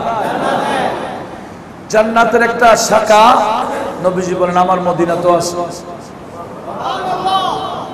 কোন আশিক সাকরাত চলতেছে, কেউ জানে না তিস্তা কি রকম হয়ে গেছে, কিন্তু আমার নবীজি খবর রাখে ওই আশিক উম্মতকে হাউজে কাউসার পান করাবার জন্য মদিনা শরীফ থেকে হাউজে কাউসার নিয়ে আসে। তো মদিনা শরীফে হাউজে কাউসার আপনারা যারা মদিনা শরীফ গেছেন দেখেছেন? আমার নবী বলেন দেখবেন কিভাবে। এটা বুখারী শরীফে দেওয়া হয়। নবীজি বলেন মা বাইনা বাইতি ওয়া মিম্বারি রাওযাতুম মির রিয়াজিল জান্নাহ ওয়া হাউদি তাহতা মিম্বারি। নবীজি বলেন আমি যে ঘরে থাকি এবং যেই মিম্বরে গিয়ে খুতবা দিই, যে ঘরে থাকি, যে মিম্বরে খুতবা দিই, আমার ঘর থেকে মিম্বর পর্যন্ত এই যে মসজিদের টুকরা মনে করিও না, আমি নবী বলে দিলাম এটা জান্নাতের টুকরা। বিশ্বাস হয়? হয় বিদায় তো সেখানে ঠেলাঠেলি হয়। যারা হজে গেছেন বর্তমান তো আরো মারাত্মক। কিরকম জানেন? আচ্ছা, মসজিদে নববীতে নামাজ পড়লে লাভ আছে কিনা? এখানে পড়লে যত সওয়াব, মসজিদে নববীতে তত সওয়াব। ইবনে মাজাহ রওয়ায়াত মোতাবেক 50,000 সওয়াব আছে এক রাকাতে। মসজিদে নববীতে বললে এক রাকাতে কত রাকাত? 50,000। আচ্ছা, রিয়াজুল জান্নাতে বললে এত সওয়াব, এরকম কোন হাদিস আছে? তো নামাজ পড়ার জন্য রিয়াজুল জান্নাহ যাওয়া এটা তো বেদাত। এই বেদাত করার জন্য প্রতিযোগিতা করে কোথায়? এখন কিরকম জানেন? এখন নাম এন্ট্রি করতে হয়। বর্তমান যেটা চলতেছে, নাম এন্ট্রি করতে হচ্ছে। যার নাম আসে ওনার কাছে একটা পেপার থাকবে, ওই পুলিশ বাহিনীর কাছে থাকবে। নামে মিলে গেলে তখন লাইন ধরে ধরে কিছু বান্দা রিয়াজুল জান্নাহ 15 মিনিট টাইম দেয়। 15 মিনিট পরে এদের বের করে আবার কুট মিলাই ঢুকাই। কিরে ভাই, এত এন্ট্রি করে কুট মিলাইয়া 15 মিনিটের জন্য অবস্থান করার সুযোগ দেওয়া, ইবাদত বন্দেগী করার জন্য, নামাজ পড়ার জন্য, এটার ফজিলত কি? একটা হাদিস দেখাও। এইটা তো বেদাত। কিন্তু বেদাত করার জন্য কি করে? প্রতিযোগিতা করে, ধাক্কাধাক্কি করে। শুধু বেদাত আমাদের দেশে না, ওখানেও আছে। কিন্তু এটা কেমন বেদাত যে বেদাত করলে আল্লাহ খুশি, আমার নবীজি খুশি? একটু জোরে বলুন না সুবহানাল্লাহ। যিনি বেদাতটা করে ওনার অন্তরে খুশি। এটা মিলাদুন নবী কেমন বেদাত? বলে এই বেদাত করে আমাদের অন্তর খুশি হয়েছে। খুশি হয় না? মিলাদুন নবী করলে অন্তর কি হয়ে যায়? বলে আমার এমন বেদাত করে আল্লাহ খুশি, নবীও খুশি, আমাদের অন্তরও খুশি, কবরবাসীও খুশি। একটু জোরে বলুন না সুবহানাল্লাহ। তাহলে বেদাত বলে আমাদেরকে ভয় লাগার কোনো সুযোগ নাই। তাহলে আমার আল্লাহ কি বললেন? বন্ধু আমার, আমি আপনাকে হজে কাউসারের মালিক বানাই দিয়েছি। হজে কাউসার কোথায় বললাম? মদিনায়। কোন জায়গায়? বলে বান্দারা দেখবে না, দেখবে কোত্থেকে? নবীজি বলে তাহতা মিম্বরি, আমি রাসূলের মিম্বরের নিচে হজে কাউসার। তো মিম্বরের নিচে হজে কাউসার এটা দেখা যায়? কিন্তু নবীজি দেখেন সেখান থেকে উম্মতের জন্য হজে কাউসারের পানিও নিয়ে আসেন মওতের বিছানায়, যদি নবীজি শরীয়ত সুন্নতের উপর অটল থাকেন। একটু জোরে বলুন না সুবহানাল্লাহ। আরো কি বলেছেন? ওয়াশফাআ রাসূল, আমি আপনাকে শাফাআতে কুবরার মালিক বানিয়েছি। আপনি ছাড়া কেউ সুপারিশ করতে পারবেন না। আপনি যদি শাফাআতের দরজা খুলে না দেন, উদ্বোধন না করেন, কোন নবী রাসূল, কোন ওলি গওস কুতুব, কোন মুমিন বান্দা, কোন আলেম সমাজ একে অপরের সুপারিশ করতে পারবে না যতক্ষণ পর্যন্ত আমাদের নবী শাফাআতকে উদ্বোধন করবেন না। তাহলে শাফাআতের উদ্বোধন কে করবেন? সেজন্য আলা হযরত বলে, ইয়া রাসূলুল্লাহ, আপনি শাফাআত না করলে তো কেউ করতে পারবে না। আগে আপনাকে করে উদ্বোধন পাকে আমি আল্লাহ কিয়ামতের ময়দানে কোথায় রাখবো জানেন? ওয়াশফাআতু কুল্লাহা লাকা হাত্তা শিল্লু আরশি ফিল কিয়ামা আলাইকা মামদুদা। ইয়া রাসূলুল্লাহ, আল্লাহ বলেন, ওগো আমার বন্ধু নবী, সেদিন সূর্য তাপ দেবে 2 মাইল দূর থেকে। সূর্য তাপ দেবে সেদিন আমি আল্লাহর আরশের ছায়া ছাড়া আর কোনো ছায়া থাকবে না, আর আপনার উপরে আমি আল্লাহর আরশের ছায়া অনেক লম্বা করে দিব।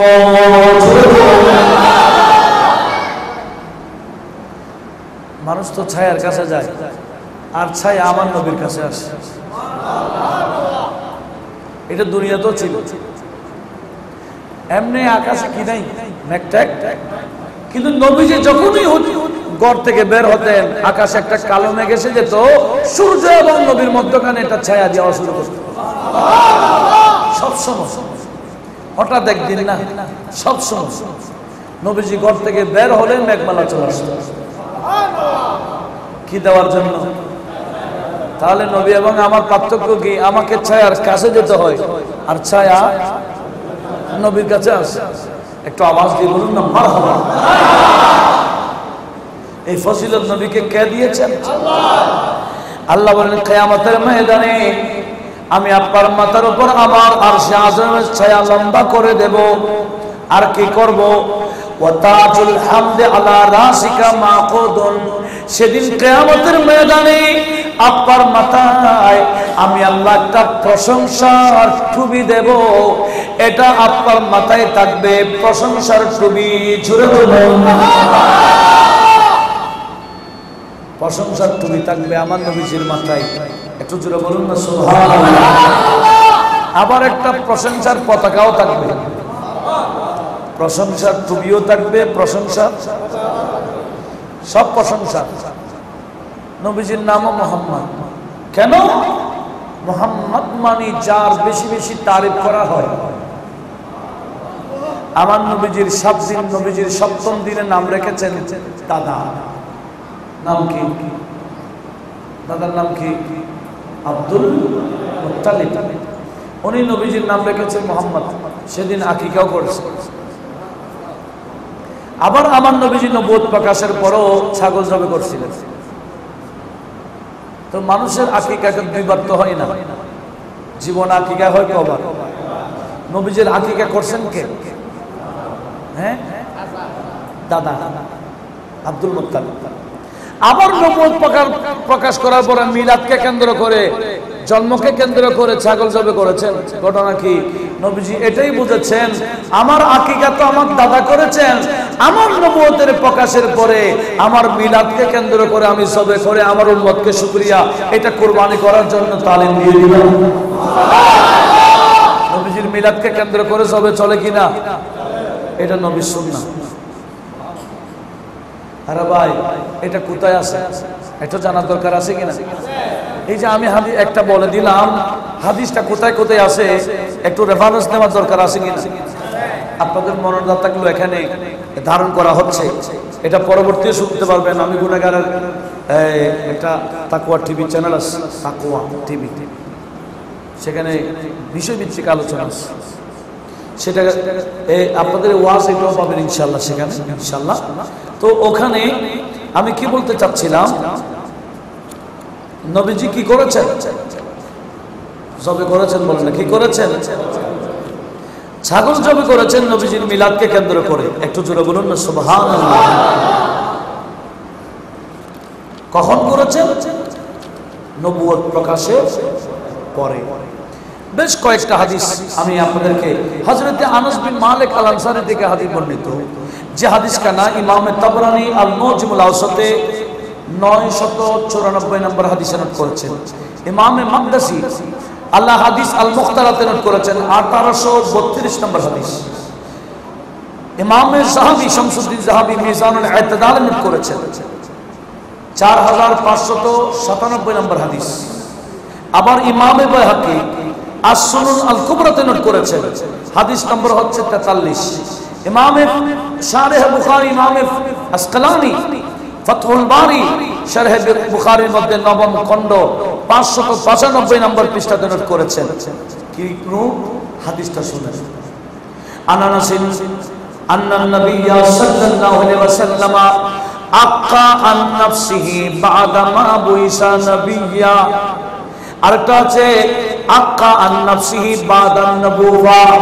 আমার নবীজি নবুয়ত প্রকাশের পরে নিজের পক্ষ থেকে আকিকা করেছেন, মানে মিলাদকে কেন্দ্র করে সবে করেছেন। মিলাদকে কেন্দ্র করে কি করেছেন? সবে করেছেন। তো আমরাও নবীজির মিলাদকে কেন্দ্র করে কি করি? আপনারা করেন না মনে হয়? হ্যাঁ করছেন? করেন নাই? প্রতিটা সমাজে হয় কি না? সুন্নি সমাজে হয়, আর অসুন্নি সমাজে হয় লাইটে তো জ্বলে না। অন্যদিন একটু রাত করে ঘুমাই গেলে মিলাদুন নবী রাতে আর আগে ঘুমাই যাবে, কারণ বেশি গুনাহ হবে। মিলাদুন নবী পালন করলে বেশি গুনাহ হবে। দেখেন আমার নবীজি নবুয়ত প্রকাশের পরেও নিজের মিলাদকে কেন্দ্র করে জবে করেছে। তাহলে নবীজির মিলাদকে কেন্দ্র করে জবে করা স্বয়ং আমার নবীজির সুন্নাত। কথা বুঝা গেছে? আরে ভাই, এগুলা বোঝার জন্য, এগুলো পাওয়ার জন্য পড়তে হবে। তো না পড়ে আপনি বেদাত বললে তার হবে না, পড়াশোনা করতে হবে। আল্লাহ সবাইকে কবুল করুন। তা আমি কি বলতে চেয়েছিলাম, মনোযোগ আছে কি? আমার নবী, আমার আল্লাহ কি বলেছে? আপনার প্রশংসা, নামও মুহাম্মদ। ওই যে দাদার কথা বলছিলাম, নাম রাখছেন, আকিকা করছেন, নাম রাখছেন কি? তখন এই নামটা প্রসিদ্ধ ছিল। তখন জিজ্ঞেস করা হয়েছে, এখানে তো অনেক নাম, আব্দুল্লাহ, আব্দুল উজ্জা, আব্দুল হবল, আব্দুল শামস, আব্দুল হক, ওই কত নাম, কিন্তু এই ছেলের নাম কি মুহাম্মদ রাখছেন? তখন নবীজির দাদা উত্তর দিয়েছেন, লেখায় ইয়াহমাদুহু আহলুস সামাই ওয়া আহলুল আরদি। আমার নাতির নাম মুহাম্মদ রাখার কারণ হলো আসমানবাসী, জমিনবাসী যাতে আমার এই নাতির তারিফ করে। নবীর তারিফ চলে কিনা? আজকে শুধু এখানে চলে? কত জায়গায় চলে। এক রাতে শত শত মাহফিল চলে নবীর তারিফের মাহফিল। কথা বলুন ঠিক কিনা? শুধু জমিনে চলে না, আসমানও চলে। আসমানও। দাদা বলতেছেন, আমার এই নাতির নাম মুহাম্মদ রাখার কারণ আসমানবাসী, জমিনবাসী যাতে আমার এই নাতির তারিফ করে। একটু আওয়াজ দিয়ে বলুন না সুবহানাল্লাহ। নবীজির সাথে তারিফের সম্পর্ক। তারিফের, হামদের, প্রশংসার একটা টুপি দিবেন, প্রশংসার একটা পতাকা দেবেন। কোথায়? হাসরে। আমরা তো পতাকা নিয়ে গেছি জুলুসে, না? মাহফিলেও পতাকা লাগাইছে, জুলুসে পতাকা নিয়ে যায় কেন? ওই হাসরের ময়দানে আল্লাহ যে নবীকে একটা পতাকা দেবেন, ওই পতাকার নিচে যাতে আমরা একটু স্থান পাই। পতাকা নিলে কত বড় নিছেন? বেশি বড় হলে উঠাইতে পারবেন, কিন্তু কিয়ামতের ময়দানে আমার নবীজির হাতে যে প্রশংসার পতাকা আমার আল্লাহ দেবেন, এটা কত বড় পতাকা! রাবায়াত আসছে, মা বাইনাল মাগরিবি ওয়াল মাশরিক, পৃথিবীর পূর্ব থেকে পশ্চিম যত দূরত্ব, নবীজির হাতের পতাকা তত বড় হবে।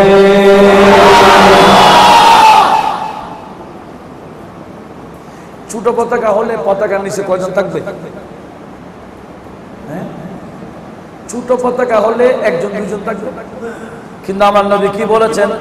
তিরমিজি সহ হাসিন তার কয়েকটা কিতাবে আসছে, নবীজি বলেন ওয়া ইয়াউমাইদিন লাওয়াউল হামদি বিয়াদি, সেদিন কিয়ামতের ময়দানে আমার হাতে প্রশংসার পতাকা থাকবে। ওয়া আদামু ওয়া মান দুনাহু তাহতা লিওয়াই, আদম আলাইহিস সালাম থেকে শুরু করে ঈসা রুহুল্লাহ পর্যন্ত কমপক্ষে 1,24,000 নবী আমি রাসূলের পতাকার নিচেই থাকবে। তাহলে ওই পতাকার নিচে 1,24,000 নবীরাও থাকবে। তাহলে কত বড় পতাকা! শুধু নবীরা ফিল আপ করে ফেলবে? না না, আমরাও তো থাকবো ওই পতাকার নিচে, আমরাও। আমরা আলা হযরত বলেন কোথায়? আমার আল্লাহ বলেন ওয়া কারানতু ইসমাকা মা ইসমি রাসূল, আমি আল্লাহ আমার নামকে আপনার নামকে আমি আল্লাহর নামের সাথে মিলাই দিছি। আপনার নামকে আমি আল্লাহর নামের সাথে মিলিয়ে দিয়েছি।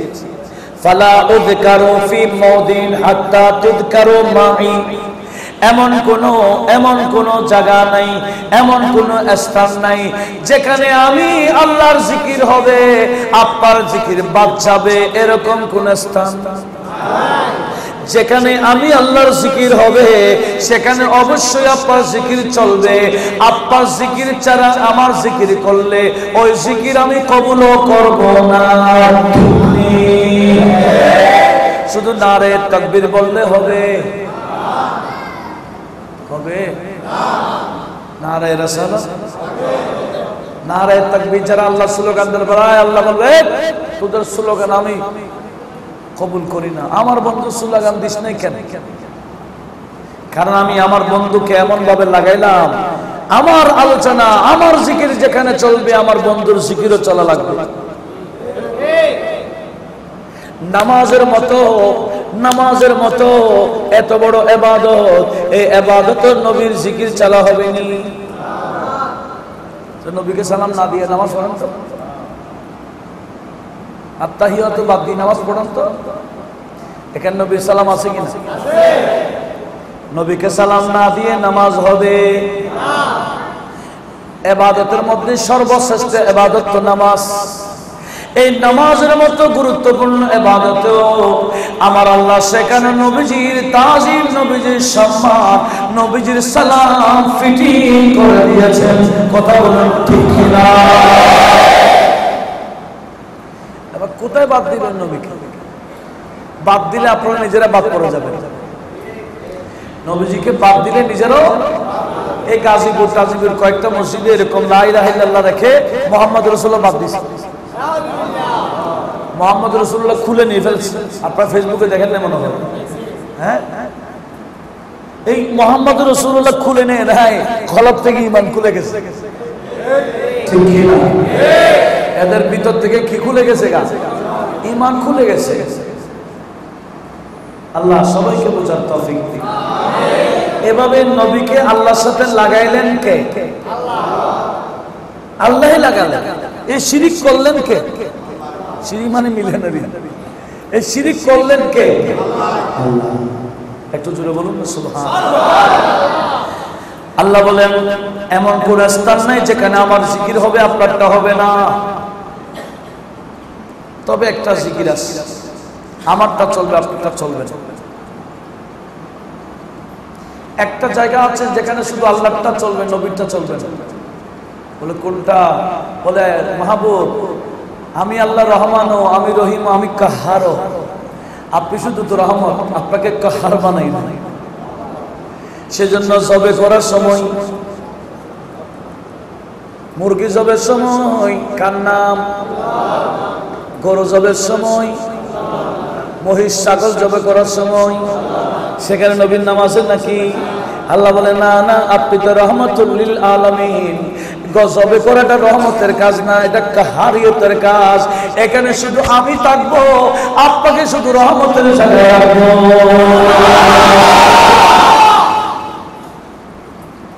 বুঝছেন?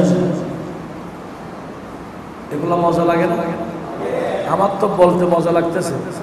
আপনাদের শুনতে কেমন লাগতেছে? আবার অনেকের খারাপও লাগবে। এখানে বয়ানেগুলোতে সিঁড়ি সিঁড়ি গন্ধ পাবে। আল্লাহ হেফাজত করুক, আমিন বলেন না? আচ্ছা, এরপরে হাদিসটা শুনুন, এখনো শেষ হয় না, হাদিসটা শেষ, আমরা মিলাদ কেমন যাব। সেটা কি? আমার নবীজি বলেন, আমার আল্লাহ বলেছেন, লাকাদ খালাকতুদ দুনিয়া ওয়া আহলাহা লিউআরিফাহুম কারামাতাকা ওয়া মানজিলাতাকা। ইয়া রাসূলুল্লাহ, আমি দুনিয়া বানিয়েছি, দুনিয়াবাসীকে বানিয়েছি, কেন জানেন? কেন জানেন? লিউআরিফাহুম কারামাতাকা ওয়া মানজিলাতাকা। দুনিয়াবাসীকে আমি আল্লাহ আপনার সম্মান, আপনার মর্যাদা জানাই দেওয়ার জন্য দুনিয়া বানিয়েছি। দুনিয়া বানাইছি আপনার জন্য, কবরে নিয়ে যাব আপনার জন্য। কবরে যাব না কেন? বলো, কবরে নবীকে আনবেন, কবরে নবীকে আনবেন, এনে বলবে ইনাকে চিনো, এরকম বলবে না, বলবে ইনার ব্যাপারে দুনিয়াতে কি বলতে বলো, ইনার ব্যাপারে দুনিয়াতে কি বলেছিলা? মাটির মানুষ বলছিলা, দোষে কোনো মানুষ বলছিলা, 10 জনের মতো একজন বলছিলা, বলে এখন সেদিন যারা নবীর শানের পক্ষে ছিল কবরের পরীক্ষার মধ্যে পাশ করে ফেলবে, আর যারা নবীর শানের বিরুদ্ধে ছিল এরা আন্ডা পাবে আর কান্না চলবে কিয়ামত পর্যন্ত। ঠিক নেই? আমরা কি আন্ডা খাইতে চাই? খবর পরীক্ষা। ইমাম বুখারী হাদিসটাকে বারবার তাকরার করেছেন, বলে পরীক্ষার মেইন হবে একটাই, সেটা হলো নবীকে নিয়ে। সুবহানাল্লাহ। কাকে নিয়ে? আর কি ওই তোমার নবীকে এরকম না, ইনাকে চিনো না, না ইনার ব্যাপারে কি বলতে, এখন না, এখন তো তুমি নূরানী নবী নূর দেখতেছো, এখন দেখে নূর বললে হবে না, দুনিয়াতে নূর স্বীকার করছিলা কিনা বলো। সেজন্য কবরে গিয়ে আকীদা পাল্টাবার সুযোগ নবীর নূর দেখে নূর নবী বললে জিকির করলে কাইজুস তো নূর। এখনো সুযোগ আছে, চান্স আছে, সুযোগ আছে, এখনো আকীদা পাল্টাবার সুযোগ। সেজন্য আকায়েদ আহলে সুন্নাতে যারা নাই, অনুরোধ জানাবো আকায়েদ আহলে সুন্নাতে ফিরে আসুন। আল্লাহ সবাইকে কবুল করুক, আমিন বলেন। তাহলে দুনিয়া বানালেন, আহলে দুনিয়া বানালেন, দুনিয়াবাসীকে বানালেন।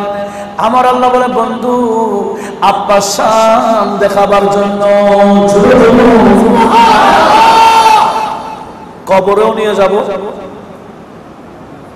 আপনার শান দেখাবার জন্য, আর কিয়ামতের ময়দানে উঠাবো আপনার শান দেখাবার জন্য।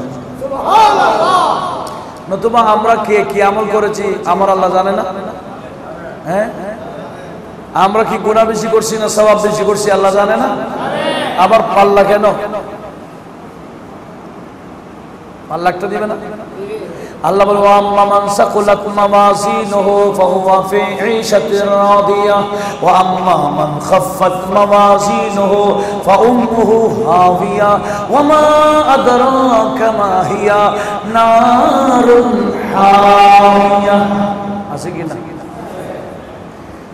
আল্লাহ বলে, পাল্লা যদি হালকা হয়ে যায়, ভারী হয়ে যায় জান্নাত, হালকা হয়ে গেল নারুন হামিয়াতে। নবীজির শান কিভাবে দেখাবে দেখেন। আমার মতো গুনাহগার পাপিষ্ঠ একজনের বাপ দেবে, দেখবে সওয়াব কম, গুনাহ সওয়াবের পাল্লা হালকা হয়ে গেছে, জাহান্নামে নিয়ে যাওয়ার জন্য রেডি। আর আমার নবীজি ঘুরে ঘুরে চতুর্দিকে দেখবেন উম্মতের অবস্থা, পাল্লার সামনে এসে দেখবে উম্মতের ফয়সালা হয়ে গেছে জাহান্নাম। নবীজি বলবে, ফেরেশতা রাখো, কোথায় নিয়ে যাচ্ছে? হুজুর ফয়সালা সওয়াব কম, গুনাহ। নবীজি বলে, না না, আমার সামনে আবার মাপো। মাপতে দেখবে ঠিকই সওয়াবের পাল্লা হালকা হয়ে গেল, গুনাহের পাল্লা ভারী হয়ে গেল। আমার নবীজি নিজেই দেখবেন, নবীজির পকেট মোবারক থেকে একটা কাগজ বের করবেন, উম্মতের সওয়াবের পাল্লায় দিয়ে দেবেন, মুহূর্তের মধ্যে সওয়াবের পাল্লা ভারী হয়ে যাবে। ফেরেশতারা বলবে, ইয়া রাসূলুল্লাহ, আপনি এটা কি দিয়েছেন? এটা কি দিলেন? নবীজি বলেন, আমার উম্মতের আমল তো দিলাম। ইয়া রাসূলুল্লাহ, আপনার উম্মতের কোন আমল? আবার কেরামান কাতিবিন যা নোট করছিল সব তো পাল্লা দিয়েছিলাম, ভালোগুলো দিলাম, খারাপগুলো উঠাইলাম, আপনি কোন আমল দিয়েছেন? নবীজি বলবেন, আমার উম্মতের আমল, যে আমলের খবর কেরামান কাতিবিনেরও ছিল না, তারা নোটও করে নাই।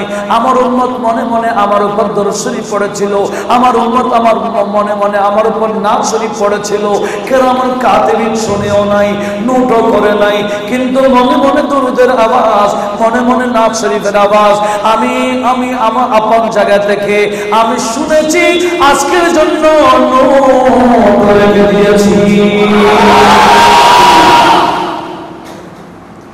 সেজন্য মনের খবরও নবী জানে কিনা? সেজন্য আমার আল্লাহ বলেন, আন-নাবিয়্যু আওলা বিল মুমিনিনা মিন আনফুসিহিম, নবীজি ঈমানদারের জানের চেয়ে আরো বেশি কাছে। কে বলতেছেন? সূরা আহজাব ৬-৭ নম্বর দেখলে পাবেন কি নবীজি ঈমানদারের জানের চেয়ে আরো বেশি। সেজন্য গুনগুন করে হিন্দি গান গায়েন না, নাচ শরীফ পড়িয়ে নবীজি। আল্লাহ বলেন, দুনিয়া এবং আহলে দুনিয়া আপনার শান বোঝাবার জন্য বলে। আর কি আল্লাহ বলে, ওয়ালাউলা কামা খালাকতুদ দুনিয়া, আপনাকে না বানাইলে আমি আল্লাহ দুনিয়াও বানাইতাম না। আপনাকে না বানাইলে দুনিয়াও বানাইতাম না। দুনিয়াও বানাইছি আপনার জন্য, আখিরাত বানাইছি আপনার জন্য। একটু আওয়াজ দিয়ে বলুন না সুবহানাল্লাহ। এটার ব্যাখ্যা বলতে গেলে অনেক সময় লাগবে। হাদিস এই মাত্র শেষ হয়েছে। শান গাইলেন কে? কার শানে? নবীর শান। আর সাহাবী যখন জিজ্ঞেস করলেন, অমুক নবীকে এই উপাধি দিলেন, আল্লাহ এই নবীকে এটা দিলেন, আপনাকে কি দিয়েছেন? এটা বলার জন্য জিবরিল আমিন পাঠাই আমার আল্লাহ এগুলো বলছেন। একটু জোরে বলুন না সুবহানাল্লাহ। তাহলে সেই নবীর শান বয়ান করে কেউ কি শেষ করতে পারবে? শান বয়ান দেখে আল্লাহ আমাদের সবাইকে সেই নবীর শানের পক্ষে থাকার তৌফিক দান করুন।